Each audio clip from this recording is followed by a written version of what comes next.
Hi అందరికి, ఏం చేస్తున్నారు?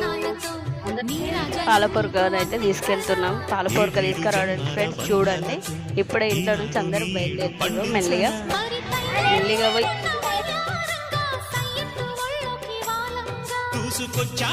చూడు ఉత్సాహంగా చిన్నారి వన్నెల్ని ఏలంగా ప్రతిక్షణం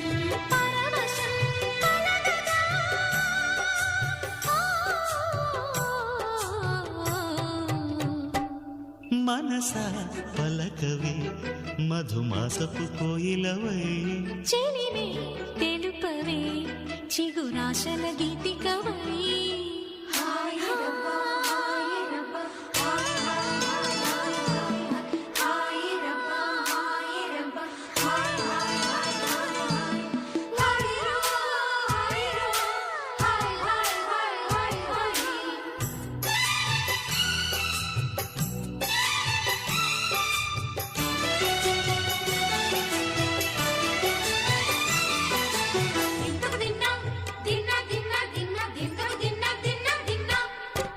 ఆడే మెరుపుల మెరికల జాన పాడే జిలిబిలి పలుకుల మైనా